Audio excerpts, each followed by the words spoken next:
O Flamengo destruiu a esperança do Esperance em sua estreia no Super Mundial de Clubes, de 2-0 com gols de Arrascaeta, o artilheiro do Mengão e do Brasil, e outro gol de Luiz Araújo, que como o próprio Felipe Luiz disse, ele é um animal. E com isso estamos empatados com o Chelsea, tanto em pontos quanto em saldo de gols. Então agora vamos ver o que Felipe Luiz tem a dizer sobre essa grande estreia. Mas espera, tamo rumo a 450 inscritos. Você pode ajudar?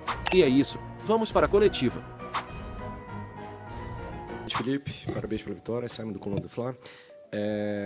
Hoje a gente viu o Varela, que vinha fazendo uma boa sequência, iniciando como titular, e o Wesley talvez não esteja no seu melhor momento. A gente pode entender que o Varela agora assume de volta a titularidade, ele está na frente, na fila ali, pela lateral direita?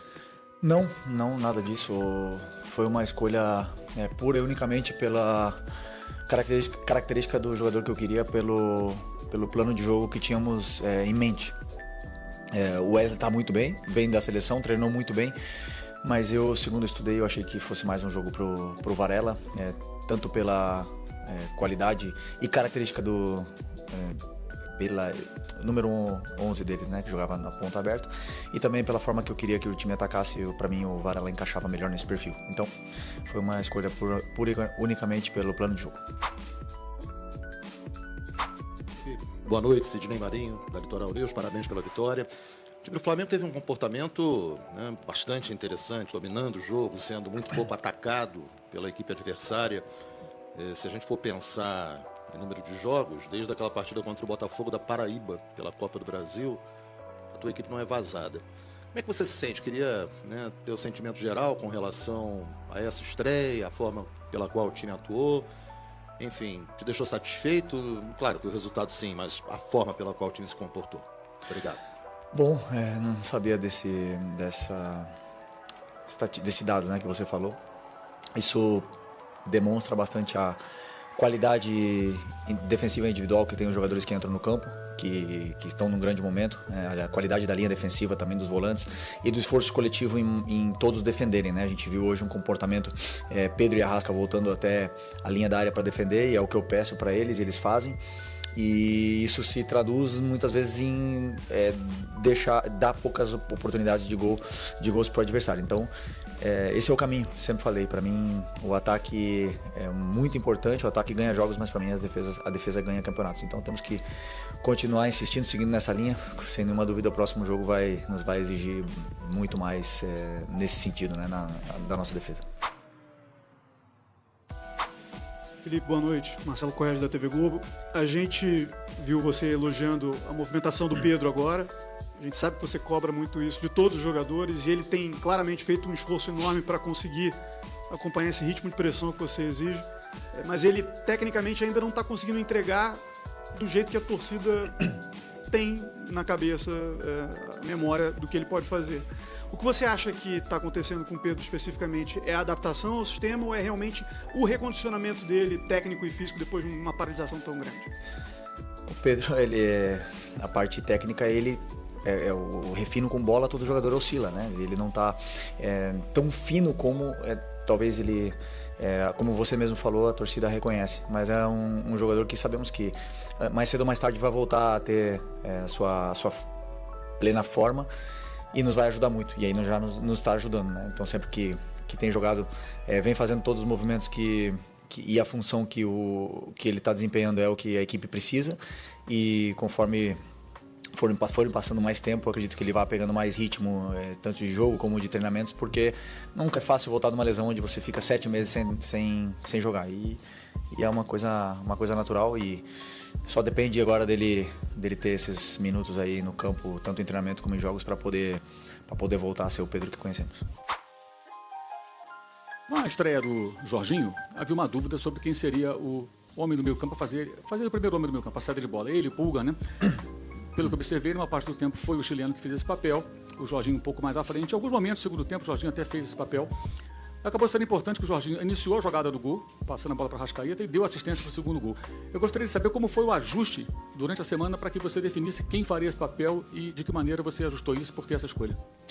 Não, o Jorginho, primeiro que ele ficou pouco tempo, vem no final de uma temporada cheia, né? E vem no final de temporada, onde ele não jogou tanto lá no Arsenal e somente teve 2 semanas de férias e nessas 2 semanas que ele teve, ele se condicionou e treinou. Então ele chegou aqui fisicamente bem, fisicamente no mesmo nível dos outros jogadores, e os ajustes, tanto em vídeo como em treino, ele é um jogador extremamente inteligente, pegou muito rápido. Como vocês já perceberam, jogamos com 2 volantes lado a lado e não um 5 e um 8, como se costuma dizer no Brasil. Jogamos com 2 volantes lado a lado, desempenhando a mesma função, independente da altura que eles joguem, né? Às vezes tem a característica de cair mais, outro menos, dependendo do plano de jogo que determinamos para aquele momento. E eles vão encontrando muitas das vezes os espaços, e essas relações socioafetivas entre ele, o Eric e os 2 zagueiros foram muito boas e só tende a melhorar. Então eu fiquei muito feliz com o jogo que ele fez. Eu achei que foi um jogo muito completo para um cara que vinha sem jogar. Jogou 70 minutos, não quis correr mais riscos e acabei tirando ele no final, e eu acredito ainda que ele tem muito a evoluir dentro do próprio modelo, porque no Arsenal jogava com um volante só, né? No 4-3-3 aqui jogamos com 2, então...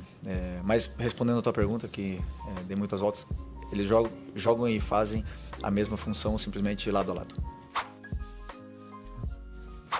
Felipe aqui, Dani Boaventura, Flamengo TV. Fica muito na minha cabeça uma declaração sua sobre não começar o jogo e não colocar peças no campo de uma maneira que você não tenha treinado e olhado, né? Hoje você acaba fazendo mudança em diversos setores do campo por motivos diferentes. Queria que você me contasse um pouquinho das tuas escolhas de uma maneira um pouco mais ampla, e falando também da importância do tempo de treinamento que você teve nesses dias aqui nos Estados Unidos para operar essas mudanças da maneira que você esperava que o time rendesse hoje. Mas quais são as mudanças? Para começar o jogo, né? O Varela começa na lateral direita, na esquerda o Ayrton Lucas pela questão do Alexandre, o Jorginho já chega e é titular, lá na frente você escolhe Luiz Araújo e Pedro, assim, de uma maneira geral do time que você escolheu para entrar em campo. Desculpa, eu pensei que fosse alguma coisa específica. Não, como eu falei, eu tenho uma forma de entender sempre pensando no que é melhor para a equipe, né? Então eu analiso o adversário da forma que eu acredito que eles vão vir para o jogo e coloco os jogadores que eu acredito que sejam os melhores para montar um plano de jogo e vencer esse adversário que vem pela frente. Então eu acreditava que era um jogo muito bom para o Pedro, onde ele ia ter bastante chances na área, também bastante saídas para vir tocar na bola e ser um homem de apoio e de pivô, porque eu vi que os zagueiros do Esperance não acompanhavam muito, então eu senti que era um jogo muito para ele. E os outros mais do mesmo, cada um tem uma função específica para desempenhar, dependendo do que o adversário nos deixa ou deixará de espaços dentro do campo. Então as escolhas foram por isso. Felipe, aqui na frente, tudo bem? Boa noite, Gabriel Alfa, Revista Placar. Felipe, você que é um jogador que jogou muito tempo na Europa, eu queria saber como é que você está enxergando a questão dos europeus desse Mundial, né? Que muita gente falava que eles estão numa época que seria de férias, talvez não levasse tanto a sério. O próximo jogo do Flamengo é contra o Chelsea, um clube europeu. Como é que você está enxergando até o momento esses clubes europeus nesse Mundial de Clubes? E aproveitando, que você conta com o Alexandre e com o Nico para esse jogo contra o Chelsea. Obrigado. Bom, estou vendo que os europeus têm uma qualidade imensa, não é surpresa, sabemos disso, né? Não engana ninguém, a gente sabe perfeitamente o nível que existe na Champions League. Não todos os melhores europeus estão aqui, por exemplo, o Barcelona, que é um dos melhores times do mundo, não está na competição. Mas os que estão têm um nível muito bom, e estão aqui também, por exemplo, o Paris, o Bayern, que são dos melhores times do mundo, e com certeza estão demonstrando isso no decorrer do campeonato. Contra o Chelsea na próxima rodada já estudaremos e vemos como preparar esse jogo da melhor forma, mas sem nenhuma dúvida, sabendo da qualidade que tem o adversário, e eles também, sem nenhuma dúvida, também vão estudar. E sobre o Nico e o Alex, eu não sei, uma questão do médico, eu acredito que tem chance dos dois estar sim.